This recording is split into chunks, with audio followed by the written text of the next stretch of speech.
negaban todo lo que fuese del presidente Nayib Bukele, todas las solicitudes del Ejecutivo, todas las solicitudes que presentaban, por ejemplo, la fracción de Nuevas Ideas, y se negaron a todo. No hay ni un solo tema en el que hayan brindado sus votos de apoyo. Y ahora, desde la calle, como tienen su derecho a hacerlo, porque pues, son oposición, continúan tratando de señalar en muchas oportunidades de manera estéril los comentarios que realizan.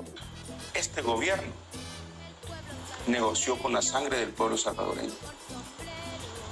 Y el tiempo nos está dando la razón. Ahí están las pruebas. ¿Cómo es posible que estos angelitos salieron caminando de la cárcel y llegaron a México? ¿Quién puede explicar cómo salieron caminando de la cárcel? Pero también se habla que el partido Arena FMLN ha negociado con las pandillas. ¿Por qué el interés de políticos negociar con pandillas? Mira, a mí no me consta. Yo no estuve a cargo del partido y yo entré a un cargo de función pública en el año 2021. Y siempre lo he dicho, a mí no me pongan una carga que yo no llevo. El que tenga que pagar un delito, acúsenlo a la persona, no acusen al partido. Porque el partido es conformado por personas. Si tienen nombres, vayan y digan y métanlos presos. Van tratando de señalar en muchas oportunidades de manera estéril los comentarios que realizan. Sí, de manera estéril, de manera burda, de manera que ya raya también en el aburrimiento ciudadano, ¿no? Porque no son negacionistas, no solo en el sentido de negar todo el daño que hicieron, no solo son negacionistas porque niegan todos los delitos cometidos. Si tú revisas, Marisol, al menos en el caso en los dos casos, ¿no?, de Arena y del FMLN, ninguno de los funcionarios o líderes actuales reconoce los delitos cometidos por sus exfuncionarios, ninguno.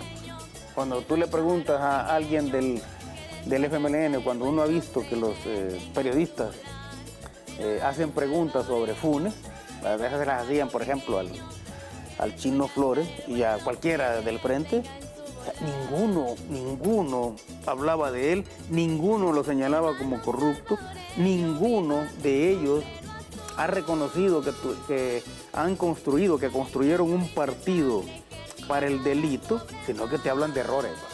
Hemos cometido errores, los estamos enmendando. Entonces, toda esa situación que se convierte al final en una historia fijada en el imaginario de la población, eso no lo va a olvidar nadie. Eso no lo va a olvidar la gente, ¿no? Entonces se han quedado, bueno, ya están llegando al límite, a los límites más absurdos, que es el insulto por el insulto mismo, ¿ya? Y me imagino que la pesadilla diaria que tienen los líderes de la oposición tiene un nombre, vaya, ese nombre es Nayib Bukele. O sea, esa es una pesadilla para ellos.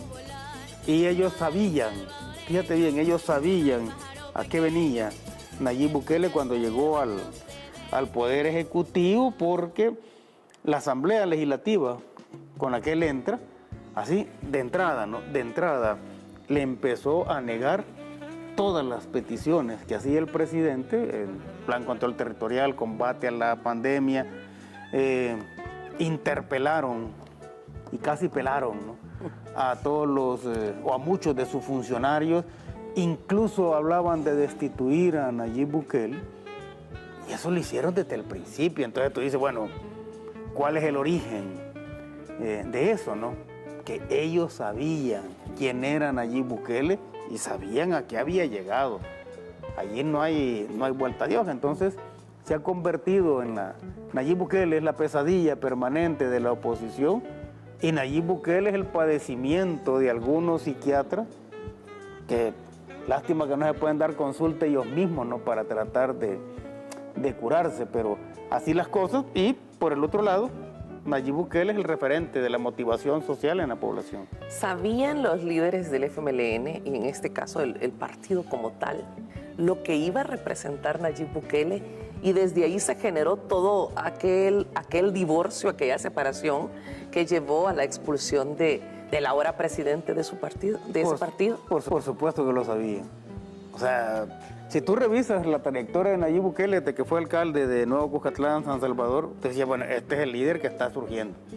Aquí disruptivo a la vez. Sí, una singularidad, ¿no? O sea, Nayib Bukele es una singularidad, una particularidad histórica. Sí. Eso lo reconoció rápidamente el liderazgo, el viejo liderazgo, no el viejo liderazgo, el liderazgo viejo del FMLN, y por eso era que lo tenían así, ¿va? Lo tenían prácticamente a un lado, lo expulsaron, boicotearon. Cuando él estaba en el proceso de inscribirse como candidato a la presidencia, lo boicotearon las elecciones. O sea, estamos hablando de un Tribunal Supremo Electoral que boicoteó las elecciones de 2019. Muchos centros fueron abiertos hasta las 9, 10 de la mañana. Sí. Entonces, si tú dices, bueno, vamos a abrir los centros de votación hasta las 9 o 10 de la mañana para que la gente se vaya, es porque de antemano tú sabes, esa gente que ha llegado, había llegado a votar por Nayib Bukele. Claro. O sea, sí sabían a qué se enfrentaban. Entonces,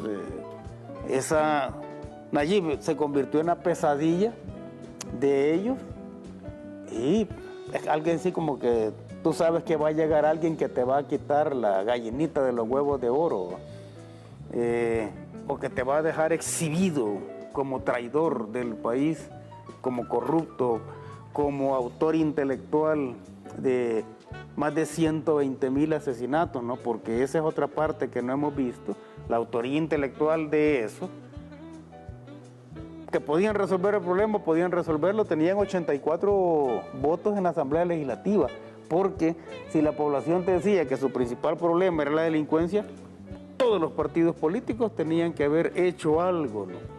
Y sin embargo no lo hacían. Que lo dijeron por décadas los salvadoreños. Cada vez que una encuesta les preguntaba sobre cuáles eran los principales problemas, era la falta de empleo, pero la principal siempre fue el tema de la inseguridad. Siempre fue el principal problema, y no es que los otros problemas no existieran. Claro. Ahí estaban, ¿no? Pero la gente tenía que decidir entre, bueno, ¿cuál es mi principal problema? ¿Sobrevivir día a día o la falta de empleo o los ingresos bajos? Pues obviamente te decían sobrevivir día a día. Y es obviamente lo que ha tomado el presidente cuando ha dicho lo principal era poner fuera de peligro la vida de los salvadoreños, combatir la criminalidad, y después de esto viene el resto de problemas que hay que resolver en el país. Y es que tú tienes que partir de resolver los problemas urgentes y después resuelves los importantes. No puede ser al revés, o sea, tú no puedes empezar resolviendo, por decirte algo, el problema de las causas que están a la base de la desigualdad social, porque si no has resuelto el problema urgente, que es el problema de la delincuencia, todo esfuerzo que hagas va a caer en saco roto. Así es.